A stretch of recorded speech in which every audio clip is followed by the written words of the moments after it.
السلام علیکم ورحمۃ اللہ وبرکاتہ۔ سبق جو ہے گزشتہ جو ملا تھا وہ بھائیوں نے یاد کر لیا ہوگا۔ اصل میں بات یہ ہے کہ یہ ویڈیو کی صورت میں اس لیے میں آپ کو بھیجتا ہوں، شیئر کرتا ہوں تاکہ آپ کے سامنے حروف بھی ہوں اور آپ اس کی اچھی طرح پریکٹس کر سکیں۔ تو آج ہم شروع کرتے ہیں اپنے سبق کو جہاں ہم نے چھوڑا تھا۔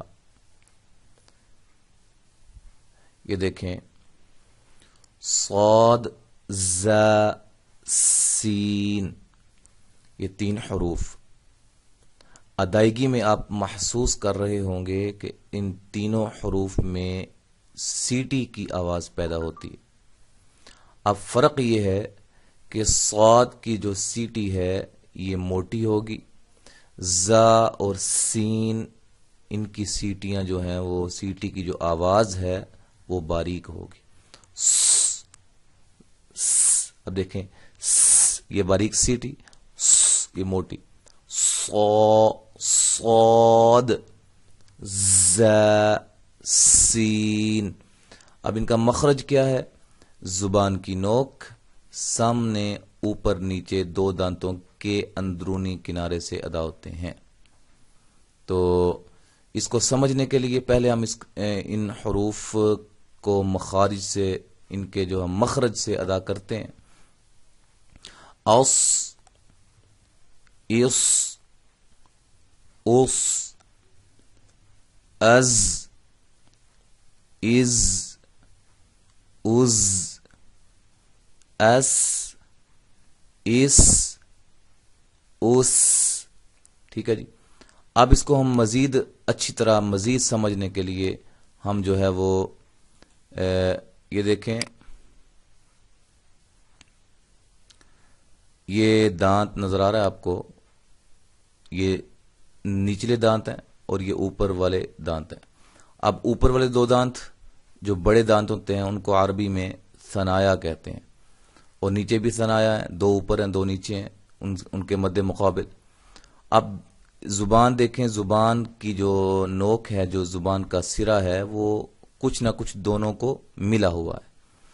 تو یہ اس کا مخرج انہوں نے بیان کیا ہے کہ زبان کی نوک جب ثنایا سفلا یعنی کہ نچلے دو دانت کے کنارے سے ٹکرانے کے ساتھ ثنایا علیہ سے بھی لگے، یعنی کہ تھوڑا سا ثنایا علیہ کے ساتھ بھی لگے، تو اس سے یہ حروف ادا ہوتے ہیں۔ ٹھیک ہے جی۔ ز، سین، صاد۔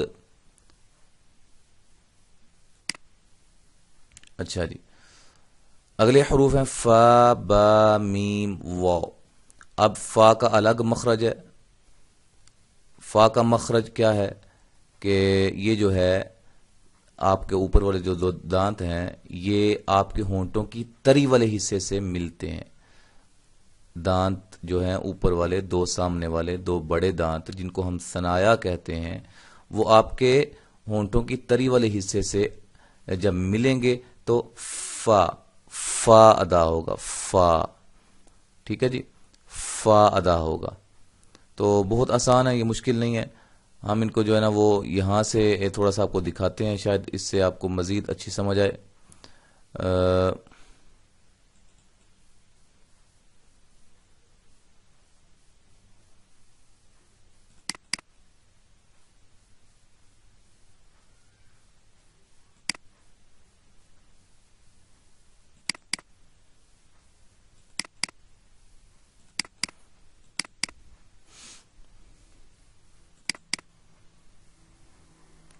یہ دیکھیں، یہ دو دانت سامنے والے بڑے۔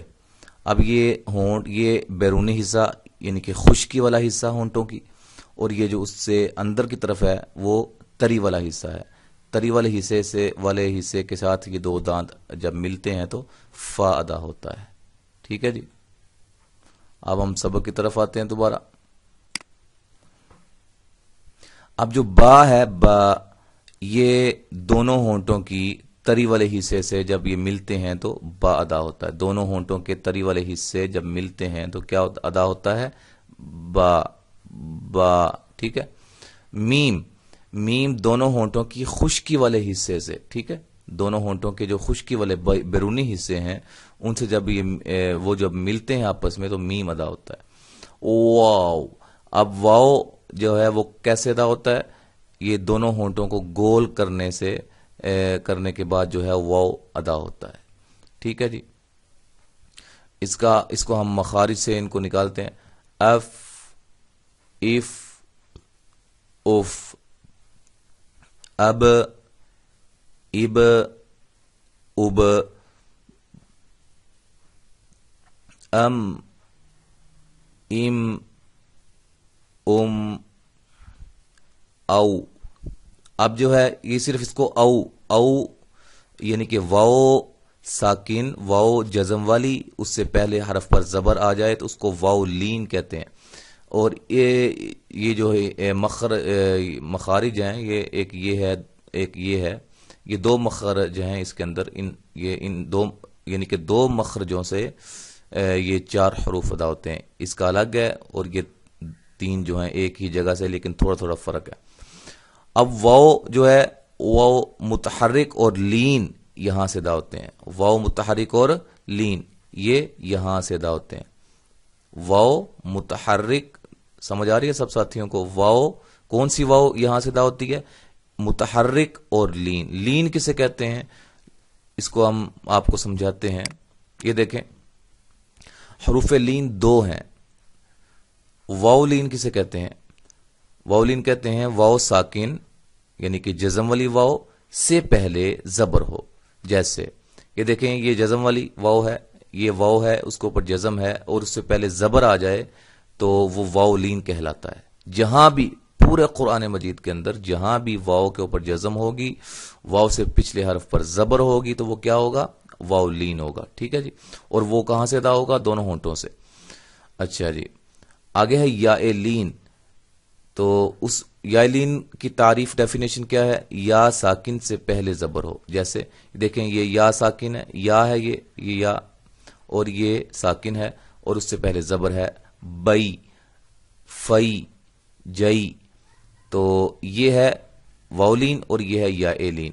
اب واو متحرک کسے کہتے ہیں؟ میں نے کہا تھا کہ جس حرف پر حرکت ہو اس کو متحرک کہتے ہیں. واو پر حرکت ہوگی یعنی کہ واو پر زبر زیر پیش ہوگی، وا، وی، وو، تو یہ متحرک ہو جائے گا اور یہ لین ہے. ٹھیک ہے جی. تو یہ جو ہے واو متحرک اور لین یہ ادا ہوتے ہیں اس مخرج سے. اب سمجھ آ گئی ہوگی ساتھیوں کو. اور یا لین یہ جو اس مخرج سے جو یہ یا ادا ہوتی ہے، کون سی یا ادا ہوتی ہے؟ یا متحرک اور لین. اچھا جی. اب ہم ذرا بڑا اہم سبق ہے اس کی طرف آتے ہیں. یہ منہ کے خالی حصے سے ادا ہوتا ہے. صرف یہ نہیں، اس کے ساتھ 2 اس کے ساتھی مزید ہیں. اور وہ کون سے ساتھی ہیں وہ ہم جو ہے آپ کو بتاتے ہیں. یہ دیکھیں حروف مدہ، کھینچنے والے، دراز ہونے والے، لمبے ہونے والے حروف جو ہیں وہ 3 ہیں. نمبر 1 الف مدہ، نمبر 2 واو مدہ، نمبر 3 یا مدہ. اچھا جی. الف مدہ کسے کہتے ہیں؟ اس کی تعریف کیا ہے کہ الف سے پہلے والے حرف پر کیا ہو؟ زبر ہو. جیسے با زبر الف، با. آپ دیکھیں الف یہ تمام ساتھی ذہن میں رکھیں کہ الف جو ہوتا ہے وہ ہمیشہ خالی ہوتا ہے. ٹھیک ہے جی. تو اس کو انشاءاللہ سمجھیں گے چونکہ ویڈیو جو ہے وہ کافی لمبی ہونے والی ہے. تو یہ ذہن میں رکھیں. بہرحال یہ تعریف آپ کے سامنے ہے. اس کو میں مزید انشاءاللہ آپ کو اگلے سبق کے اندر سمجھاؤں گا تفصیل کے ساتھ اس کو بھی. اور جو 2-3 باتیں رہ گئی ہیں یہ پوری تختی کے حوالے سے انشاءاللہ اس کے بارے میں ہم تفصیل کے ساتھ اگلے سبق میں بات کریں گے. السلام علیکم ورحمۃ اللہ وبرکاتہ.